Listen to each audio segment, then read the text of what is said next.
Hey everyone, welcome to an HHIS monthly update. Obviously a community favorite. You guys have all voted for me to do a monthly update on HHIS. So here it is. I'm filming this on June the 23rd because they just declared their June 2025 distribution. So before we go into the ups or the increases and decreases from last month, we do have a piece of very non-surprising news. So they finally launched the Apple one, everyone, the Apple enhanced one with the 25% leverage.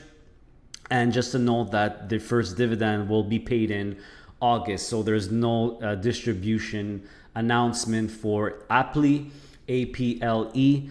This month, because just like the announcement said here, the press release, the first distribution is going to be declared at the end of July and be paid out in August. Another piece of news that they haven't disclosed yet is when they're going to be adding it to HHIS. So I have a feeling they're going to be announcing that soon.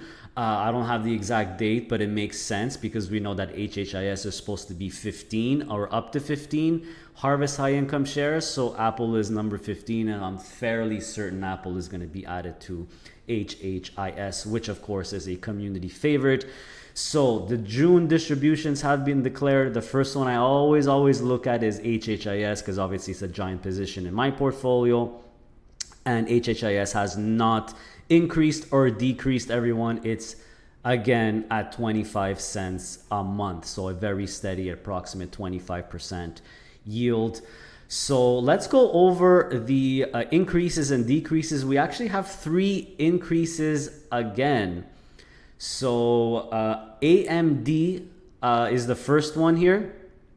So AMD increased their monthly distribution from 22 cents to 24 cents. So that's another increase. It was 20 cents, then they increased it to 22 and then 24. So AMD, another 2-cent increase at 24 cents a month now. And by the way, I'm basically just reading the press release here. You could see all the increases here. So here is the AMD one declared at 24 cents. Broadcom as well. Broadcom is now was declared at 22 cents.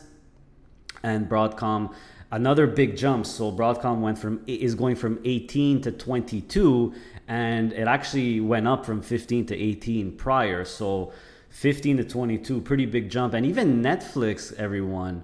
So Netflix is going up as well. Netflix is going to 20 cents.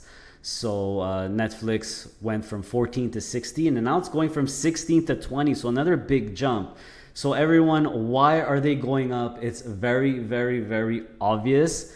The volatility is probably maybe a little bit higher or even, but remember there's 2 major factors that determines the distributions from a single stock covered call ETF. It's even more obvious. It's really the volatility, but a very big part of it is also the NAV or the stock price. So all 3 of them, AMD, Broadcom, Netflix, have done really well and have risen in value, especially in the last month. Look at AMD, last 1 month, everyone. 15%, almost 16%. Broadcom, 9%. Netflix, 5%. And if we scroll out, you see that Netflix is really doing well in the last 6 months, up 36%. Broadcom, the last 6 months, not as much. But still doing well in the last 6 months. AMD really well in the last month. In the last 6 months, a little bit flat if we look at the last 6 months. But let's say, unfortunately, there's no 3 months here on the freaking Google charts. But you could see from the latest trend, it's doing really well. So remember, everyone, we cannot expect super set in stone distributions for all of these. They're gonna vary with 2 main factors, the volatility, but really also the NAV and the stock price. If the stock is doing really well, it's going up in value, they could take in more premiums, which means they could distribute more out to us. So that is really the story behind AMD, Broadcom, and Netflix. It doesn't take a genius to figure out why they've increased it, increased all of them again. Just a quick note for the Tesla one. I know that they're had some sorry, I'm going through the tabs here like crazy. So when it comes to the Tesla one, they had recently, last month, they reduced it, or they've been reducing it from 32 to 29 to 27. So Tesla was declared at 25. So the same thing like last month at 25. And I actually reached out to Michael Kovacs asking him about the Tesla distribution, and he kind of said what I expected, that Tesla stock, you know, dropped significantly at one point. So that was really the reason why there was a slight decrease. But if it continues on this trajectory, which it's rising again, and the volatility remains the same, they're going to be looking to increase it again. So guys, this is not a surprise. This is not rocket science. The distributions are based on volatility and share price. If volatility remains the same, but there's a big drop in the share price, they'll probably have to reduce it. If volatility remains the same or goes higher and the share price keeps going up, and that, which means the NAV is going to go up, there's a big possibility they're going to increase it. So again, guys, expect varying distributions, especially with the single stock ones. But of course, I know many of you have just the one that, you know, the bigger position in HHIS, which is the combination, which of course is likely going to stay more stable than the single stock ones. And it's going to be harder for it to go up and harder for it to go down, because if some in HHIS or some of these raise it, some of them reduce it, you know what I mean? It's really the average. So if a lot of these stocks, guys, if most of them are going to be increases over time, well, that means there's a strong possibility HHIS will also increase it. But either way, I don't expect major fluctuation with HHIS. Like maybe it'll go to 25 to 26 cents or 25 cents to 24 cents. I don't expect, I expect HHIS to be very, very stable because it's the average of all of them, right? Diversification means you're getting more average return than picking and choosing the average stock. So the reduction has really not been surprising. You have missed the MicroStrategy ones have reduced. So MSTY reduced, it had already reduced last month from 40 to 37 cents, and now it's going to 33 cents. And MSTE didn't reduce it last month. They kept it at 66, but it's actually going back to 60 cents. So if you're asking why, well, guys, it's really not rocket science. It's literally the kind of the opposite of what happened with AMD, Broadcom, and Netflix. If we look at the MSTR stock actually in the last month, you might be wondering, well, the NAV and stock price really hasn't moved that much. It's actually been pretty flat. MicroStrategy has actually been pretty flat for the last month. So why did they reduce it? It's the volatility of MicroStrategy has fallen off a cliff, guys.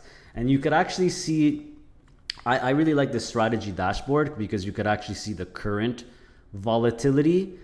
Hopefully you guys could see that it's not too small. But there's also the historic volatility, the volatility in the last 30 days. And you could see it's 43%. That's very low volatility compared to what MicroStrategy stock or strategy stock usually is. It's usually much higher. We're talking 60, 70, 80, sometimes much higher than that. If we look at the market chameleon tool, which I like to use for implied volatility, you see right now the 30-day volatility is 47.3, which pretty much is close to this one. I don't know how up to date these are. I think the dashboard's a little bit more up to date. But if you actually look at the historical volatility in the last couple of months, you see that it's really trending down. So MicroStrategy is at really low volatility levels, low since a really long time now. You have the chart here, right? 2024, this is starting in, let's say, August of 2024. So this seems to be 1 year. You see where the volatility is 70, 80, 100 at one point, 110, 90, and 82 just a few months ago, and now it's at in the 50s and in the 40s even. So it's very low volatility. So that is why they had to reduce it. Lower volatility means lower premiums, but at least the stock price has been relatively flat, relatively stable. But that's it. When you see a relatively stable and flat stock price for 1 month compared to other months, automatically volatility has gone down. So there you have it, everyone, the HHIS update. So again, in summary, Apple was launched.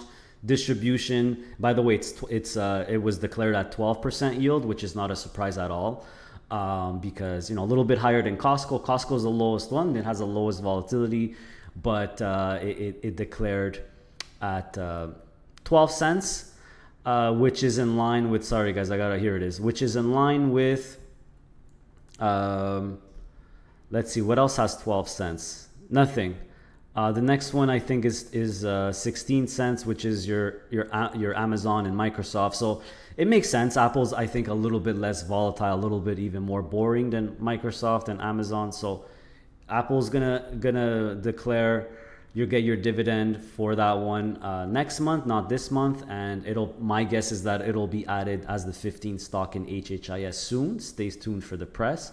And besides that, AMD, Broadcom, Netflix increases again, and for the MicroStrategy ones, a leverage and unleveraged one, you have reductions because of the reason we discussed. So give me a thumbs up. I'd really appreciate it. Do you want me to keep doing these HHIS and harvest high income shares updates every single month? I really don't mind doing them. I like doing them.